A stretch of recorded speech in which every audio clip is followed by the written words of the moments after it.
Good morning, everyone. Good morning. My name is Jennifer Kingsley, and it's my great pleasure to be the first host this morning to welcome you to today's presentations. I'm a paddler too. I'm also a writer. I'm the author of one of the books up here, Paddle North, Adventure, Resilience, and Renewal in the Arctic Wild, which is about one of my long trips on the Back River. And other tripmates of mine have presented in the past here. I've always heard such great things about this event, so I'm really glad to be here. I now work as a writer and producer for Lindblad Expeditions and National Geographic as one of their global field correspondents. So I'm here between trips to Cambodia, and I'm very glad to have made it here today. And there's lots of interesting things you can read about this morning's presenters in the program, but I thought you might like to know some of the things that are not in the program. Specifically, if you want to go on a trip with any of this morning's presenters, how you could woo them. I thought that would be a good way to introduce them, because our first presenter this morning is Nancy Scott, who has worked, as you can read in the program, as a park planner with the Ontario Ministry of Natural Resources in what looks to me from the list all of the most beautiful parks and places in Northern Ontario. But if you would like to go on a trip with Nancy, you should bring hot chocolate and Baileys. That is her favorite trip food and also her guilty pleasure on trips. So that will help get you in well with her. And she would also like it if you had a good sense of humor, which we all know is great on trips. And Nancy is going to show us a film about Lake Nipigon. As you can see, Lake Nipigon, where the Great Lakes begin. So without further ado, I'd like to introduce Nancy Scott.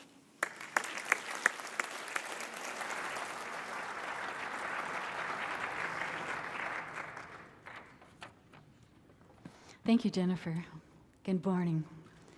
While I was growing up, a certain colleague of my father's in the physics department at the University of Toronto, by the name of George Lusty, used to come to our house and show slides and tell stories of his marvelous Arctic canoe trips. And thus began my fascination with wilderness and lands beyond. So in the spirit of that tradition today, I will be telling you about a place that everyone has likely seen on a map, but very few have visited or know much about. So without further ado, here's that presentation.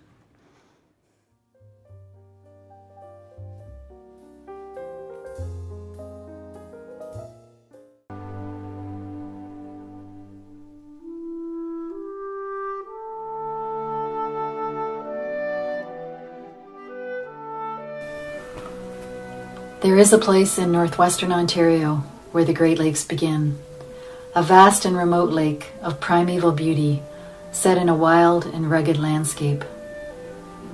It is epic and immense, a near-pristine wilderness of crystal clear waters, trophy brook trout, towering cliffs, hulking islands, brooding headlands, expansive forests, and spectacular vistas.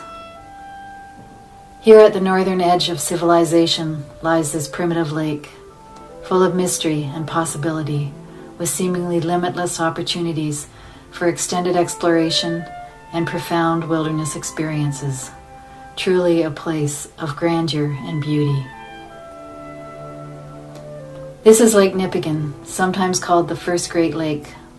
Lying to the north of Lake Superior, this magnificent body of water and its surrounding basin comprise the first and largest watershed flowing into the Great Lakes chain. Fed by Lake Nipigon and its surrounding watershed, the Nipigon River is Lake Superior's most northerly and largest tributary. It is indeed fitting that Lake Nipigon is sometimes referred to by First Nations elders as the Mother of the Great Lakes, since given its geographic position, Lake Nipigon is the true headwaters of the Great Lakes. Situated in the heart of northwestern Ontario, Lake Nipigon is shown on almost any map of North America as a major feature of the continent. With a perimeter of about 1,050 kilometers and a total surface area of 4,800 square kilometers, Lake Nipigon is the largest inland lake in Ontario and the only lake in the Great Lakes Basin that is contained entirely within Ontario in Canada. Measuring 100 kilometers long and 70 kilometers wide, Lake Nipigon is the 13th largest lake in Canada, and by area, the 32nd largest lake in the world. Located in the Precambrian Shield, Lake Nipigon lies some 50 kilometers north of Lake Superior and the town of Nipigon, and about 100 kilometers northeast of Thunder Bay. With an elevation of 260 meters above sea level and 76 meters above the level of Lake Superior, the shape of Lake Nipigon reflects its geological and glacial origins. While this immense and wild lake is renowned for its breathtaking beauty and legendary sport fishing, the area is well known for its vast resource potential and extraordinary opportunities for wilderness recreation. The lure of such diverse and inspiring recreational opportunities makes Nipigon country an area of enormous fascination and appeal, offering a wide variety of hiking trails, canoe routes, campsites, sea kayaking, and ice climbing opportunities. But its famed fishery continues to be its prime attraction, with its renowned lake and brook trout fishing and trophy northern pike fishery considered to be among the finest in the world. The natural Lake Nipigon watershed covers an area of 11,050 square kilometers and extends from Lake Superior in the south almost to the Albany River in the north. The Lake Nipigon watershed lies in the Atlantic watershed, but is located just south of the Continental Divide that separates the Atlantic and Arctic watersheds. However, due to the Agoki River diversion, the Nipigon drainage area now includes the diverted waters of the Agoki River watershed, which geographically are part of the Albany River basin. The natural wealth of Nipigon country has supported a long history of resource use, including fishing, logging, mining, trapping, and tourism. Moreover, the waters of the Lake Nipigon watershed have been harnessed to become a major contributor of hydroelectric power in this region of Ontario. It would seem that such development would have compromised the near pristine qualities of the area. Remarkably, however, Lake Nipigon appears to have remained relatively unchanged since the days of the Cour de Bois. For the most part, it is still wild and remote, and remains one of the least developed water bodies in a road-accessible part of Ontario. Given its long Aboriginal habitation, rich fur trade history, and European exploration, through to the commercial fishing, logging, and mining development in the area, Lake Nipigon has likely seen more activity in bygone years than it does today. Lake Nipigon's rich cultural heritage includes a legacy of numerous archaeological and historic sites.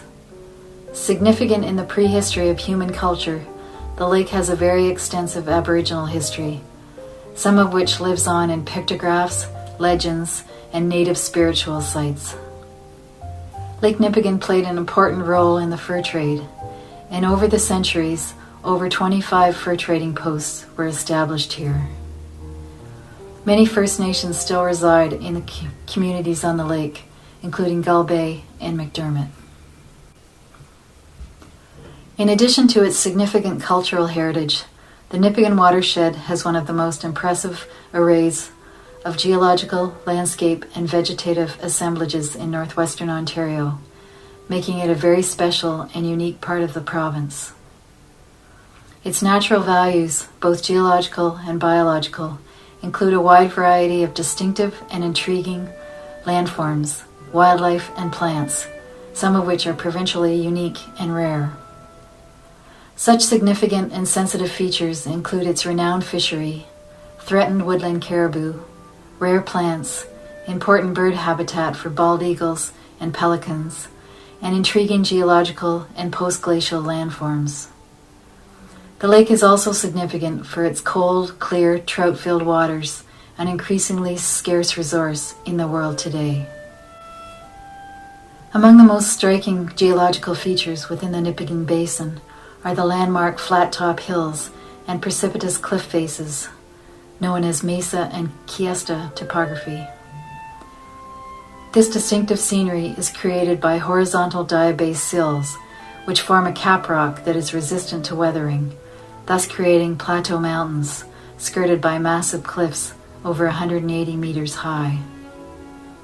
At the base of these mountains are layers of fallen rock known as talus.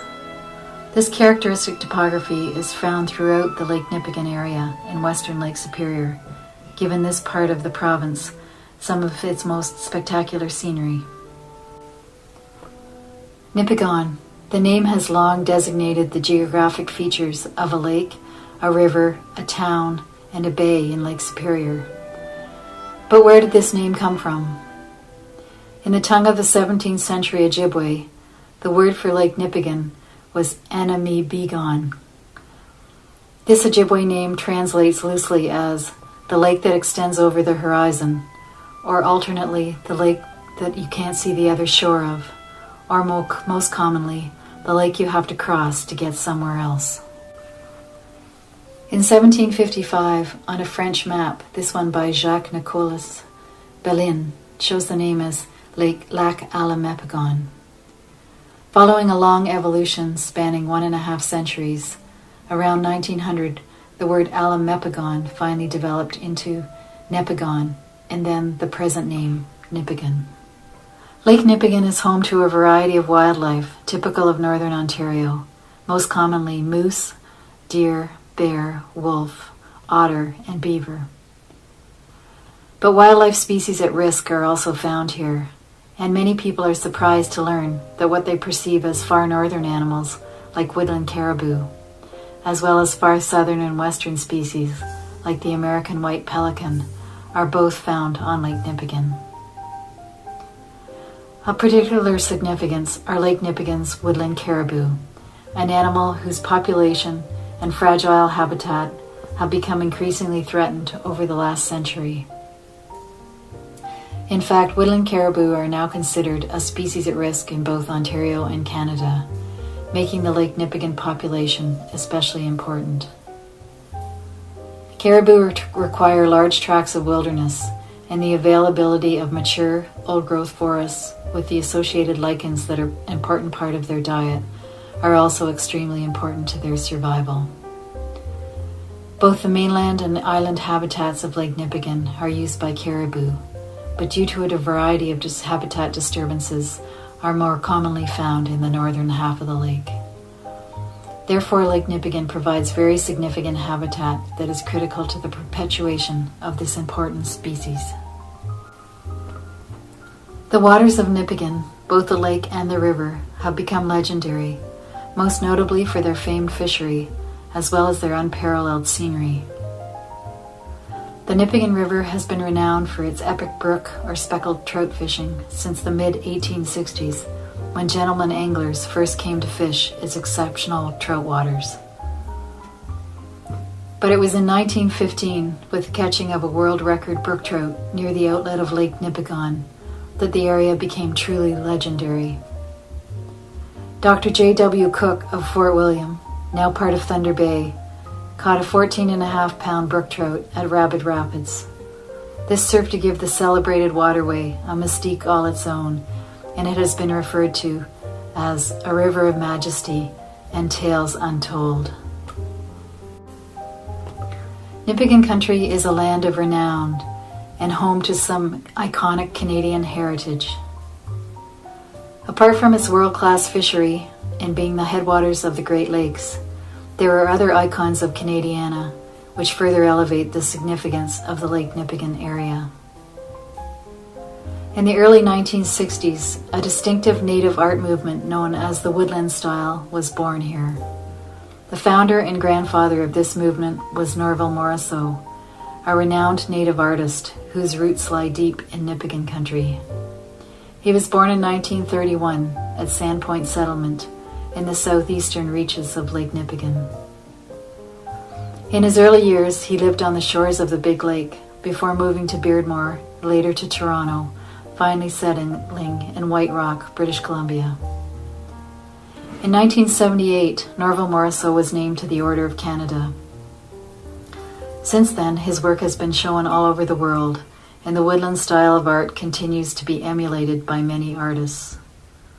The celebrated artist died in Toronto in 2007, but his legacy remains, as an iconic First Nation artist who changed the landscape of Canadian art.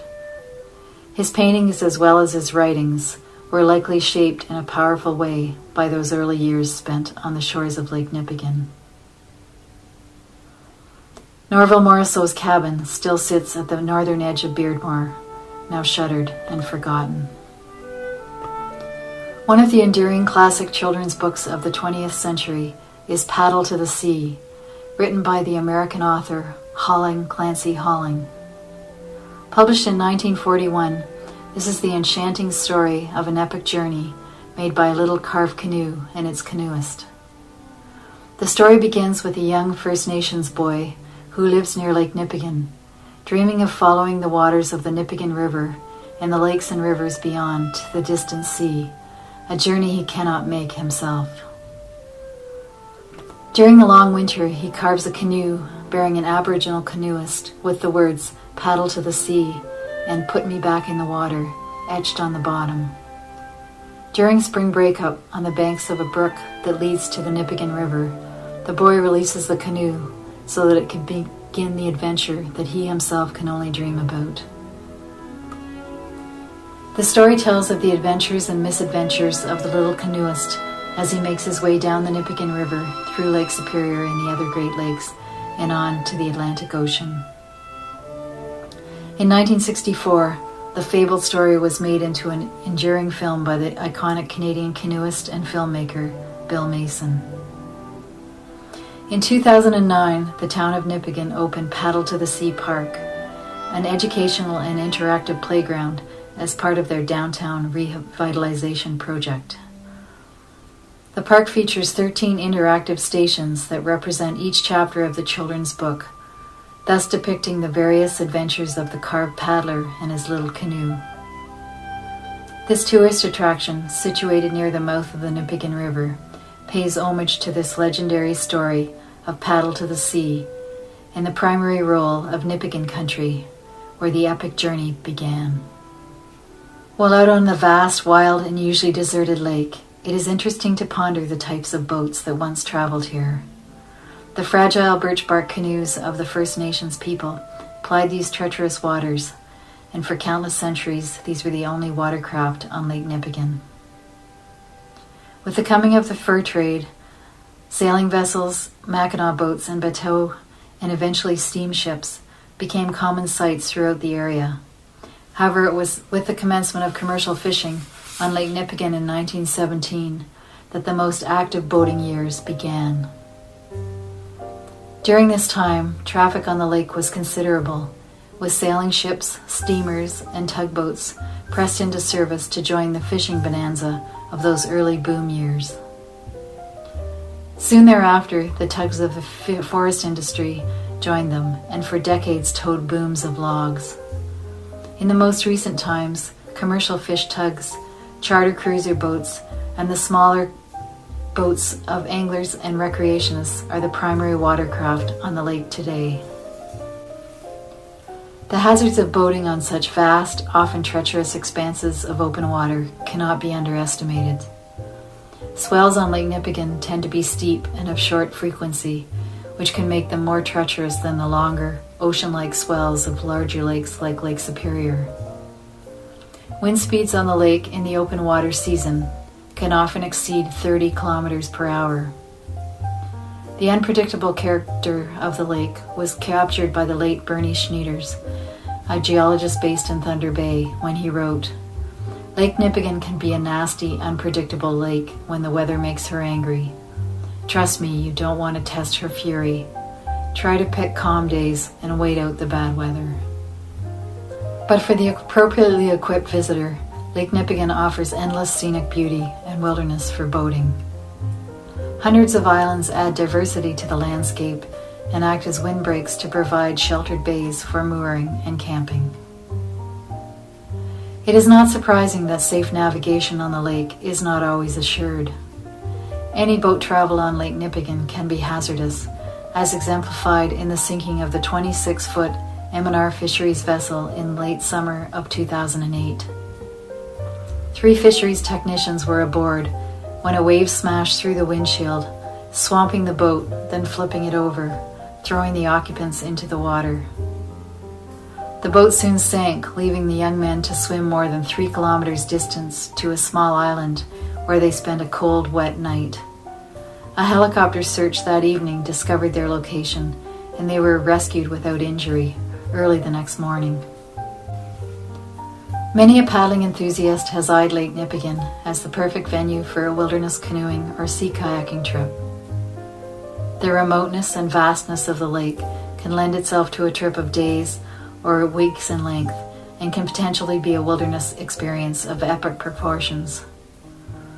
The canoeist and historian Eric Morse once said of large lakes, "The features of big lake travel, the vastness, the potential power of big waves and high winds, are guarantees of its solitude." To the unwary paddler, however, the lake is not without its considerable hazards. The immensity of the lake, huge fetches of open water, and large swells can make paddling difficult. It is only the very experienced paddlers with advanced and appropriate skills, and those who don't mind landing and camping in less than ideal conditions, who should attempt to paddle this wild lake. Caution remains paramount. Lake Nipigon has few rock outcrops, and open areas suitable for camping are often difficult to find. The Ministry of Natural Resources in Nipigon District has produced a very useful map showing the location of campsites and the distance between these sites. However, the fact remains that the campsites shown may not always be accessible due to high water levels or adverse wind conditions. One paddling group who recently traveled the lake adopted the adage, "Start looking for a campsite around 2 p.m. and take the first one you find. Hopefully then by 7 p.m. you will have found a place to camp for the night." But for the well-equipped, cautious, and savvy paddler, Lake Nipigon has special appeal and is a truly wondrous place. In a 2004 issue of the Tripper's Log, paddler Hal Bowen summed up their canoe trip in the northwest reaches of the lake as follows. "Lake Nipigon is wild and remote, with no people. We saw no one fishing, no kayaks, no sailboats, and no campsites, and it is very beautiful. The enormous scenic sweeps allow unbridled wind to harass the canoeist. As on Superior, one can lose days to the wind. But we hope it does not become popular. Its wilderness is its treasure." The following cautionary tale about paddling on Lake Nipigon is told by Susan Hall of Sault Ste. Marie. In July of 2007, a group of 4 paddlers from Sault Ste. Marie, including my husband, my brother-in-law, my best friend, and I, set out on a 2-week sea kayaking trip to explore the northern part of Lake Nipigon. We had heard that the lake was a smaller version of Lake Superior, which had earned our great respect after more than 25 years of coastal paddling there. A week and a half into the trip, sunny warm days, relatively calm winds and seas, and daily swimming in warm water had lulled us into a false sense of security. It had also brought us to a precarious point on the east side of Shakespeare Island, facing a 10-kilometer crossing to return to our starting point at Poplar Point on Lake Nipigon's east shore. Hindsight being 20/20, the mounting wind and seas should have had us sitting tight and waiting for calm weather. Instead, sunshine and our reasoning that a tailwind would push us to our destination lured us into a 2-hour battle with 4 to 5 meter monster waves coming from 2 directions in a treacherous cross sea. About half a kilometer offshore from Shakespeare Island and heading east towards the mainland, it was apparent there was no turning back. We were forced ahead on monumental following seas, and it was all we could do to constantly paddle to keep our boats straight. It was impossible to do more than just ride the wave to the crest, pitch over the top, then slide down the other side, with the bow of the sea kayak burying more than a meter into the wave ahead. Halfway across to the mainland, the situation worsened still, as the skies darkened and the howling winds began to blow the tops off the huge whitecaps. With the constant need to brace and steer, there was little time to check how the others were doing. The multi-directional waves would set your boat down 10 meters away in any direction, making it impossible to stay close together for fear of a collision. Any kind of rescue would have been impossible. We live to tell the tale. The memory of our folly and our brush with disaster is still very vivid, even a few years later. Lessons learned: never paddle into such adverse conditions unless it is an emergency, and never let time constraints affect your decisions.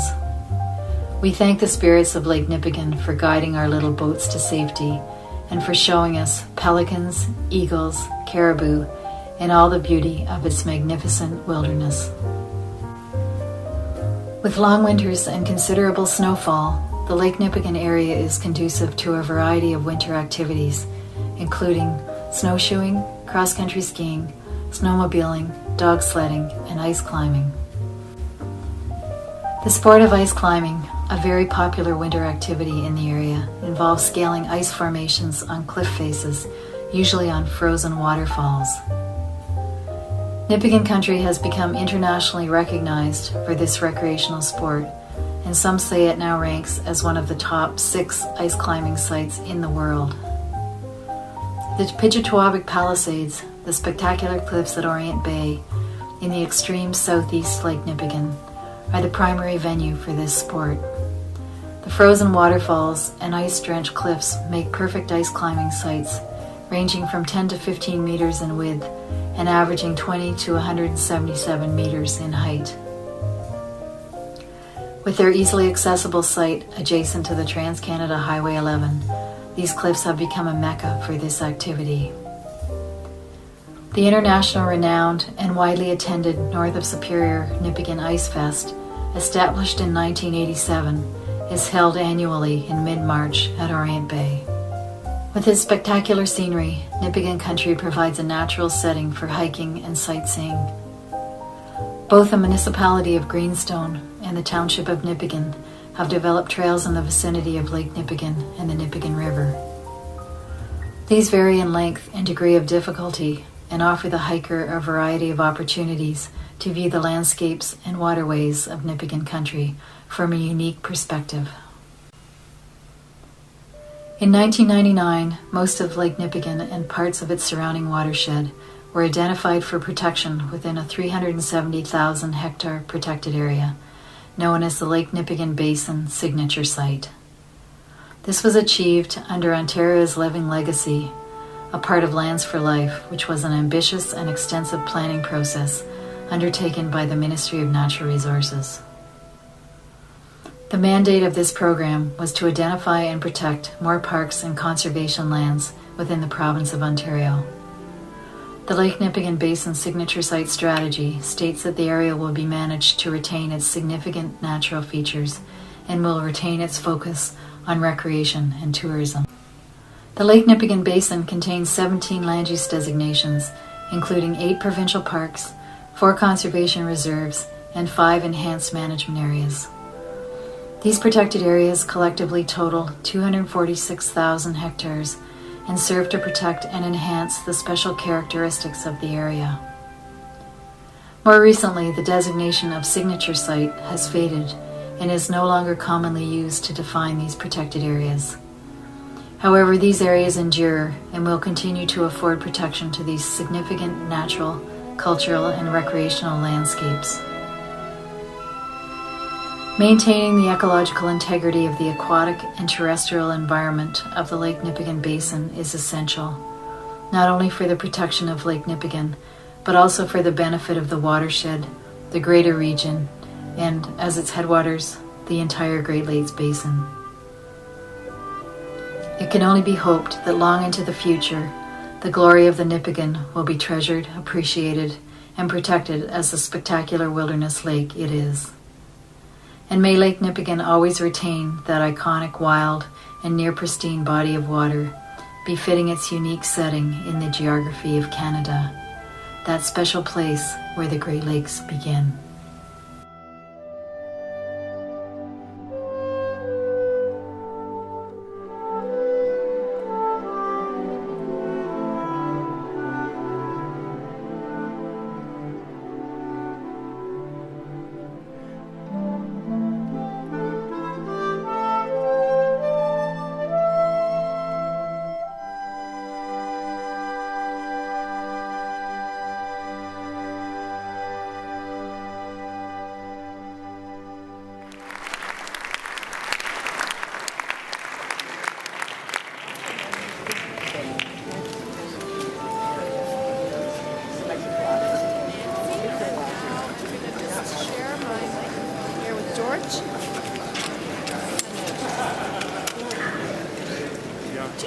very brief. I don't want to take very many. I don't want to touch it. My speaker was really, really special. I've known her when she was young and so on, and I thank you, Wonder, and we'll keep doing this. Please, thank you, and let's keep doing this. This is the first of about, 7? So we keep going. Yes. Thank you. Good night. Good. Thank you very much to Nancy.